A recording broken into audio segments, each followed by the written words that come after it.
you get in, you're done with the initial phases. What do you need to transition into advanced or leadership roles? Skills you need to develop typically around how you work with people. That doesn't just mean being liked, it's about being respected by the people you deal with and conflict, what we do. Developing the appropriate professionalism, people skills, it's important. Wherever you work will have its methodology of work. Try your best to understand and then eventually master that approach. Understanding change management, completely underrated skill set, but incredibly important. The best way you learn about leadership is align yourself closely with an effective leader and just learn from being close to them. The next best thing is to expose yourself to great leaders through listening to them in podcasts, interviews, to get a sense of truly what it is that they're talking about doing. I want to add, if you're watching this, if you're listening to this conversation right now, you are already a step ahead, because so many people are just interested in getting the job and then they switch off. They think they've made it. But the person who's not listening and doesn't have the intellectual curiosity to do that, because they might just be really busy in other areas of their lives, that happens, you're going to be ahead of them. And this is your unfair advantage. So keep utilizing your unfair advantage. Keep being curious. Keep tuning in. Keep learning. Keep listening.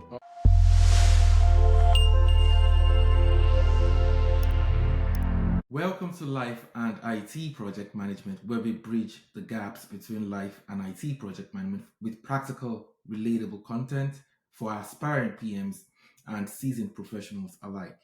Today, I have the honor of introducing a passionate advocate for project success.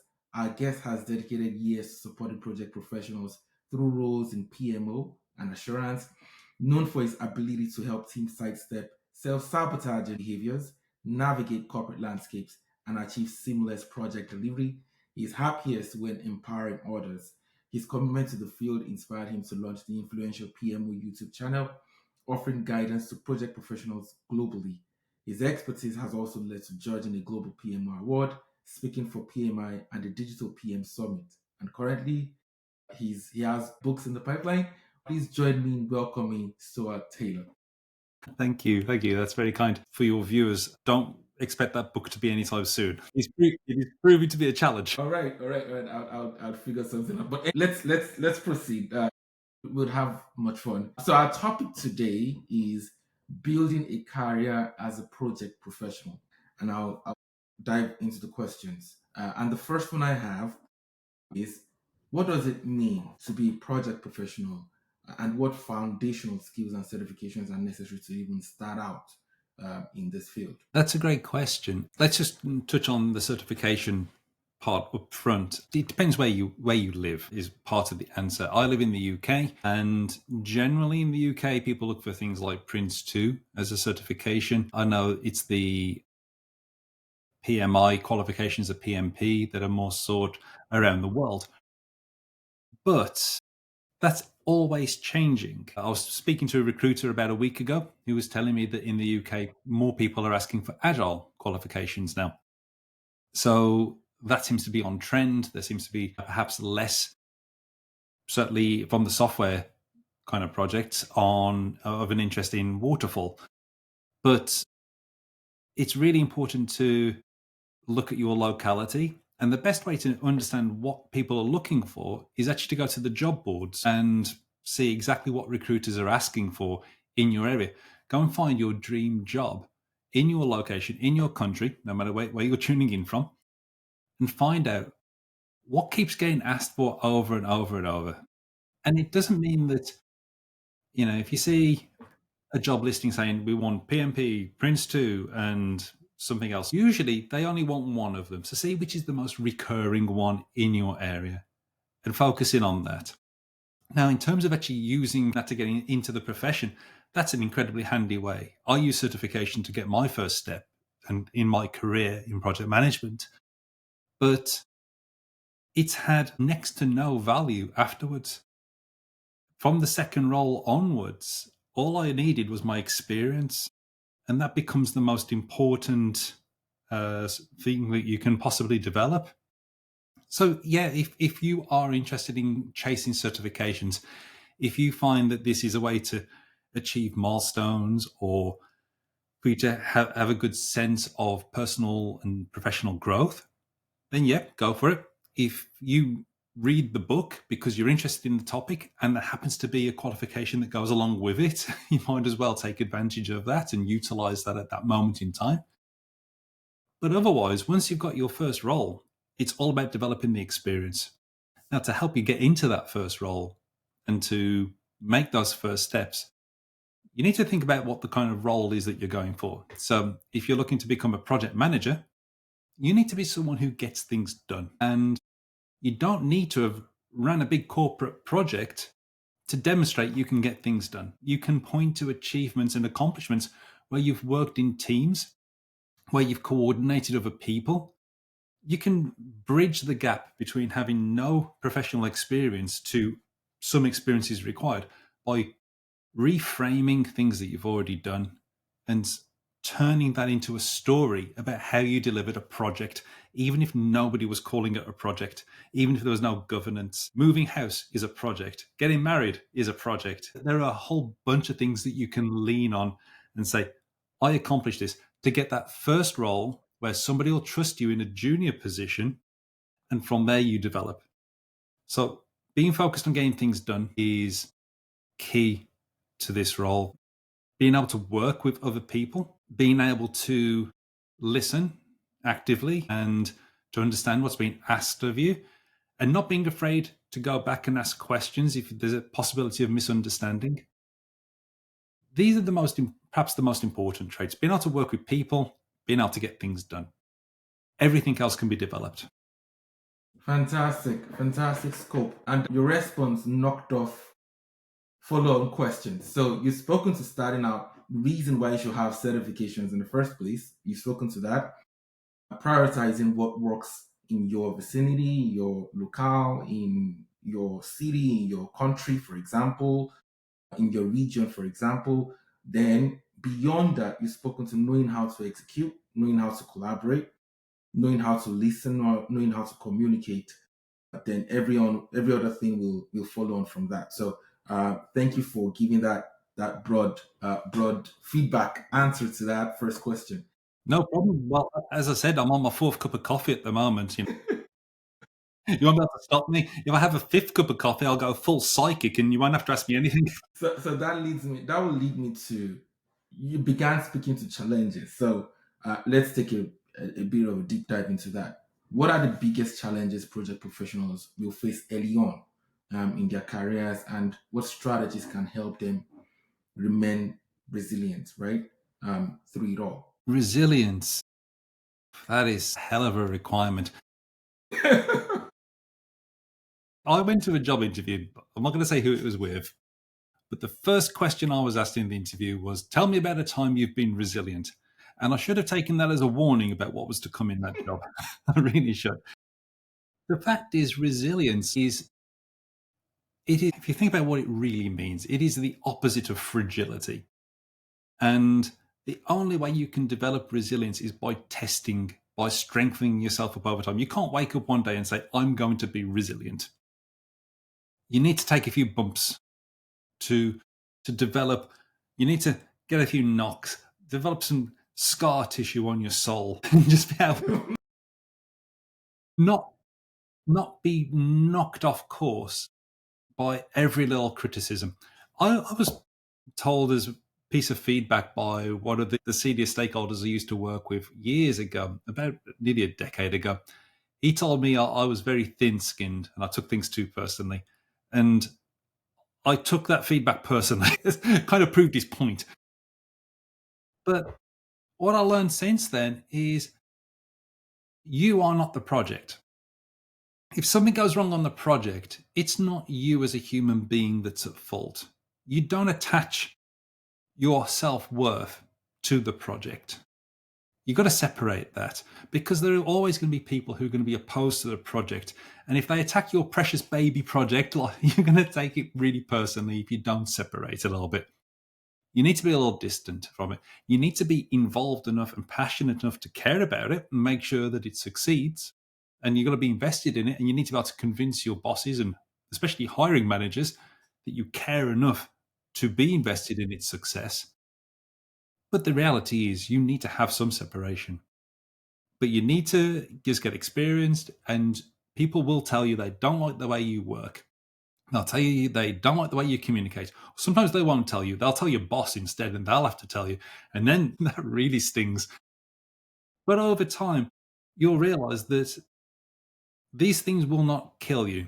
These things will not destroy you. And you start to just develop resilience. You'll care a little bit less about those kind of negative things. You'll be able to put them in the appropriate level of perspective, and you won't be destroyed by them. So, yeah, I'm afraid the only way to develop resilience is to get involved, get Right. criticism, make mistakes every now and again, get your bumps and bruises along the way, and you will eventually develop resilience, or you won't, and you'll be too fragile for the profession. Mm-hmm. And Mm-hmm. you find out sooner than later. Awesome. Awesome. Thank you for that feedback. A couple of funny things came to my mind, but I didn't want to segue too much. So moving forward, what specialized tools, skills, or knowledge areas are crucial for projects? So you get in, you're done with the initial phases. You've had a few scar tissues. You have some scars on your soul. Then going forward, how do you now transition? What do you now need to do to transition into advanced or leadership roles? The skills you need to develop in that case typically around how you work with people. So it's about building relationships, effective relationships. That doesn't just mean who do you go for coffees with at work. It doesn't just mean being liked by everyone. It's about being respected by the people you deal with. It's about being friendly, but also serious enough that people understand that you are committed to what you're doing. A lot of people just want to go into this kind of job and they want to be everybody's friend, and that's not always possible because there is inherent conflict in what we do. The job that we do involves changing the way things currently are, and there will always be people opposed to that, and that creates heat, and you're going to feel that heat from time to time. The people that you're dealing with, you might be changing their lives in ways they don't like, and it will work against you if, to be honest with you, if they don't think that you understand what you're doing, if they don't get a sense that you're taking it seriously. So developing the appropriate professionalism and people skills is important. There are a whole bunch of technical skills you can learn along the way. Obviously, wherever you work will have its methodology of work, how you go about delivering change. Wherever you are at, try your best to understand and then eventually master that approach. Whether you agree with it entirely or not, just try to at least understand it really well and be able to apply it as effectively as you possibly can. That's always going to be helpful to you wherever you're working. Understanding things like change management, completely underrated skill set, but incredibly important. It's without the change management aspect of the profession, the changes you're making as a project manager may not ever be fully adopted. It's people's hearts and souls won't get bought into what you're trying to do. They might just do as they're told because they're being told to do as you're told, which may be all that's needed. Maybe you need more buy-in though, in order to truly embed the changes you're making. So I would say that's an important skill to have, and one that's underrated. It's one that flies under the radar, but it gives you extra value in every role that you do. There are technical skills in terms of technology as well. Try your best to master whatever tool there is. If you're sitting there looking for your first project management job, don't waste a lot of time watching a bunch of, say, YouTube videos about different PMP tools, other than maybe a comparison sort of video or something like that. Because the reality is you need to be working on it in order to truly understand and master it. You're not really going to remember it just from watching a demo. So don't get distracted down that path. The one exception to that might be something like Microsoft Project. That's still in use in a lot of places. Not as many as you'd think. A lot of places do rely more on Excel. strangely, Yes. than project. But if you can pick up that skill set, because there are surprising amounts of project managers who don't have it at all, it will look pretty good on your CV. So you can do some free training on that online, and I think you can get a free month trial or a week trial using it from Microsoft. So at least you get access to that tool, and you can play with it a little bit on the desktop version. Yeah. Yeah, to just kind of come back to your question about the important skills to develop, people skills. I know it's kind of general because that's made up of a whole bunch of different skills, management, and try to understand there is a difference between management and leadership. That's something people often get confused. They get a little bit muddled on that. It's an area that I got a little bit more interest in this year. I'm trying to talk to more people who are leaders to understand a little bit more about them and their thoughts, their approaches. It's not something that's easily taught, it seems, which is why so many people get it wrong. The best way I could recommend you learn about leadership then is to expose yourself to great leaders through listening to them in podcasts, listen to them in interviews, and just try to get a sense of truly what it is they're projecting, what it is that they're talking about doing. There's a lot out there, free information that you can learn from in that way. The next best thing, sorry, no, that's the next best thing. The best thing you can do is align yourself closely with an effective leader and just learn from being close to them. I've been very fortunate in my career that there have been a number of very effective leaders that I've managed to spend some time with. There have been some really poor ones as well. So I managed to get a sense of what I shouldn't be doing from some of them. But if you can get yourself close to an effective leader, you can learn an awful lot from them. Fantastic. Thank you so much. So, in the minds of a couple of people listening to this, right?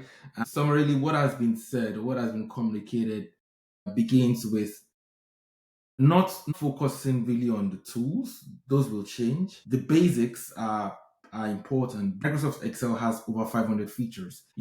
You only need 10. If you can get through 10, fine, right? But you could use Microsoft Excel for project management. You could use Microsoft Project for project management. Now that's regarding the tool. You will get into Jira. You will get into Trello. You will get into all the other ones, but that's not the focus. Likewise, the process also, yes, either PMP and pre and as Stuart has said earlier, it also really depends on where you are. But more importantly, and this is something I also didn't know before becoming a project manager years ago, 15 years ago. After you're done with the PM book and you get in real life, the project management system of each enterprise can differ, right? Either by slight or remarkably different measures, right? So you find that when you do get in, for several reasons, because they layer on compliance and other requirements, so that they come up with, yes, this is what works for them and keeps business going. So for that reason, you don't want to really be bogged down by, there's this new project management system, there's that new project management system. You really don't want to. You want to focus on, okay, fine, you get this opportunity, you get in, and you learn. So, but more importantly, the people skills, like Swat has said earlier, collaboration, communication, listening more. Then in becoming a leader, hopefully you do have that opportunity to latch onto an effective leader and learn from them. And if you don't have that opportunity, you can get to listen to a podcast. You can get to listen to Influential PMO YouTube channel, where Stuart has interviewed a couple of leaders, right? And get to hear from them and understand how their mindset and how they think, as well as our own YouTube channel as well. So, and there's several others also. And you could have the opportunity to have a mentor independent of that as well. So, those are the ways to think about building a career as a project professional. That was just to summarize in context everything that was said. Do you want to add to that before I go to the next question, so? Yeah, there's just a couple of things. One thing is, and it just occurred to me, wherever you work, there's a lot of these remote communication tools now, Teams, Zoom, WebEx, whatever is in use at your place. Try to master that as soon as you possibly can. If you walk in on day one, people will introduce you. They say, here's the guide, here's your profile. And people will just assume by day two, you know how to use it. It's so funny, but it's just people will perceive you so much better if you are competent on how to use that tool, how to broadcast effectively, how to solve your audio issues, because they will happen from time to time. So try to deliberately break it so your audio goes off and then try to fix it again so it comes back on. Learn how to do all these kind of things. Learn how to change your camera settings and all that kind of stuff, and stay sharp with that, especially when you've got something important to broadcast. If you've got to broadcast something important to a group of people, make sure that you know how to use that tool effectively to do it. Have a trial run, find some friendly colleagues and say, can I just test this? Can you see my screen? Can you hear me? Can you hear the audio on the screen? You know, all those kind of things. Rather than finding out you don't know how to do it on the day when it all suddenly goes wrong. And then you're under so much pressure anyway because you're doing a presentation, but then you're under pressure because things are going wrong and you'll think people are judging you, and they are. So you need to keep that in mind. The other thing, one thing to add, and I think you're going to like this, to be honest, but if you're watching this, if you're listening to this conversation right now, you are already a step ahead of so many people in your profession, because so many people are just interested in getting the job and then they switch off. They think they've made it. They think they're just going to get everything, every piece of development, every bit of learning is just going to fall into their lap as they go. And they'll think, well, that's great. And what you see is these people saying on their CVs, you know, I've got 10 years of experience. What they really mean is they've got 1 year of experience times by 10, because it's the same year over and over and over. You're learning something different. You could be sitting there listening to me right now thinking, this guy's an idiot. I don't agree with half the things he's saying. Fine. At least you're here. At least you're picking up some crumbs from me that hopefully are going to be useful to you. Mm-hmm. You're going to go into your next job and you're going to make sure that you know how to use your teams effectively. You're going to make sure you know how to use the camera properly. You're going to focus on people skills. You're going to be very good at getting things done. But the person who's not listening, the person who's not investing in themselves to actually, and doesn't have the intellectual curiosity to do this, maybe not because they're malicious or they're bad or anything like this, or because they're lazy. They might just be really busy in other areas of their lives. That happens. You're going to be ahead of them. And this is your unfair advantage. So keep utilizing your unfair advantage. Keep being curious. Keep tuning in. Keep learning. Keep listening. Awesome. I liked it. I liked it a lot. Yes, definitely. So and that easily helps us into the next question, which is, yes, you've spoken about the project manager learning continuous improvement and listening and all that. But on top of what they can access, content they can access, technology they can access, now you have AI. How can the project professional remain competitive as things progress with or emerge with AI? You can't. You're going to get replaced. Some machine's going to come and take your job. But until then, you can stay ahead of the curve. I got into this conversation a few weeks ago, and I found myself saying things that I really didn't like to hear myself say, but I think it's quite true. You won't get replaced by AI because AI is better than you. It doesn't need to be better than you. All it needs to do is get up to about 80% of what you can do, and it'll be so cheap. Those penny pinching execs who sit at the top of your organization telling you that you're all family, they're going to start making cuts. Now, the people who get cut first are the ones who don't know how to use the tools and don't know how to leverage them. So there is some truth in the saying that the project manager who knows AI will replace the one who doesn't. Fine, for a period of time. But you need to lean into doing the things that the AI will never be able to do. And don't fall into this trap of thinking, well, I can build relationships. I can understand people. Because there are people out there paying huge amount of money to have girlfriend apps that apparently can replace the most intimate relationships in their lives. And you think that your ability to talk to a stakeholder and ask them to do something is somehow irreplaceable. No, eventually the technology will catch up. So focus on the things that the technology will never be able to do that's always going to be needed. Things like leadership. Things like being able to get things physically done in the real world. Might be that, you still end up working on projects, but the brain that comes up with the plan and the schedule and manages the risks and all that kind of stuff is going to be sitting in a cloud somewhere, and you're going to probably just be relegated to some sort of a coordinator or a doer in the real world.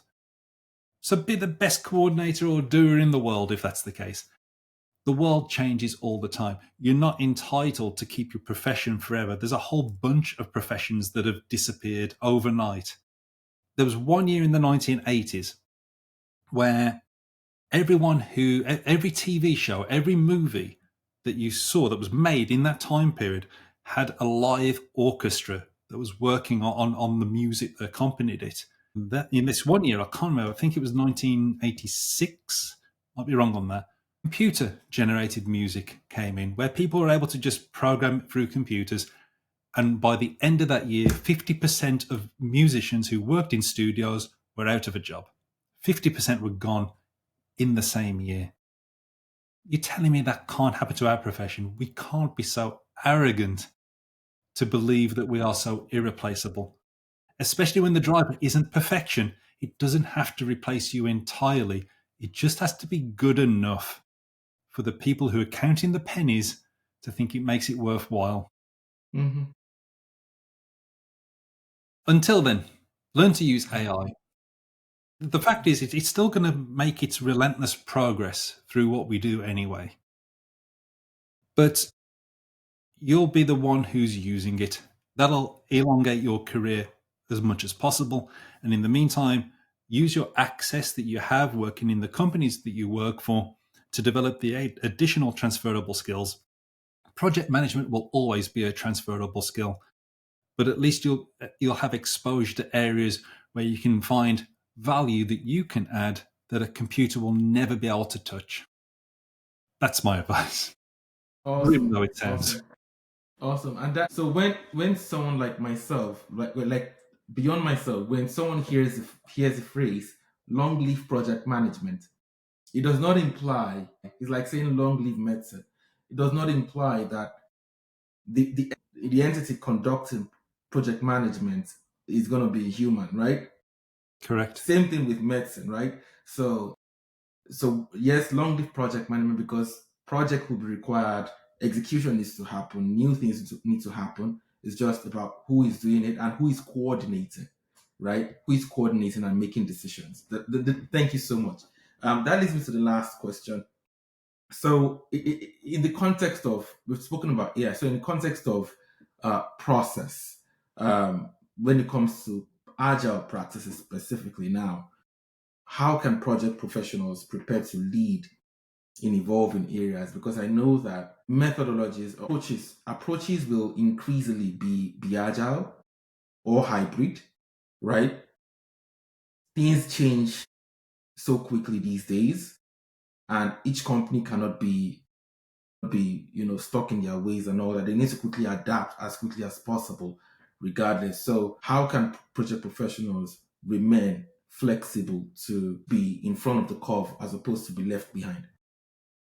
I think I've always found this one interesting because when you meet people who've just, say, come into the profession and they've learned Agile, what often happens is they get told things like waterfall's got no real value, Agile's the way forward. And they buy into that in a big way because they need to convince themselves that they've taken the right course. It's a little bit like when I had a period where I discovered atheism. Now we're going off topic here entirely, but if you can imagine, to become atheist, you've got to be ready to kind of say, I do not believe in the existence of God. So I need to be absolutely certain of this, because if I'm wrong, I am upsetting the supreme being in the world. And, it's a dangerous proposition if you think about it, because, the punishment's not good if you get that one wrong. And if you're right, all that happens is when you die, the lights are turned off and that's it. But if you're wrong, well, you're damned. So people who make that journey become a little bit insufferable for a while. I certainly did, where I was just couldn't believe anyone would think anything different. I'd convinced myself to such an extent. Why would anybody think differently to me? Haven't you done your research? Haven't you read Richard Dawkins' book about this? And it's It's the same with anything that you embrace and you fully commit to. I became almost like a religious zealot of not being religious. I've suffered my views since then. So I don't get up on my soapbox anymore. But I think what happens is you get a lot of people who go all in on Agile or all in on Waterfall, and they have to be so convinced that this is the right way that it's sitting there at the front of their head, this argument they've had with themselves that they've resolved, that it's ready to just burst out at anybody who engages them in a conversation. And you'll know that you're having this conversation because you'll see the person in front of you, their eyes will start to get droopy. They'll start looking at the phone and, you'll realize, oh my God, I've become the Agile bore, the Waterfall bore, or worse, I've become the atheist bore. So learn how to use the methodology, but don't make it your identity. Don't make it all about you. It isn't about you. Forget about you. You've learned a useful set of skills. Now go and learn another one and be, as they called it a couple of years ago, elastic, so that you and the company you work for has more than one way to solve a problem. And then you add value. By the way, adding value, that's another great way to make sure that you stay ahead of the AI curve. Keep adding value. And the way you do that, no more than one way to solve a problem. That's my recommendation to anybody doing these kind of things. Also, with Agile, keep in mind the people who are the most senior people. Agile wasn't around when they were working at your level. They won't trust it if you start talking about it in too enthusiastic a way. Lean into the value that you're bringing with the way you're solving a problem. Make it compelling. Maybe don't even mention that it's Agile. Wouldn't that be refreshing? Just saying that you're just going to deliver a change in sprints and you're going to come back every now and again a lot more regularly than, say, on Waterfall and just check you're going in the right direction. Who'd be threatened by that? You start saying, we're going to do an Agile approach to this. You immediately put walls up with your stakeholders who don't understand it. You've created a barrier between you and them. And then by explaining it, you're making yourself present yourself as though you're cleverer than them. That's not how you get buy-in. Mm-hmm.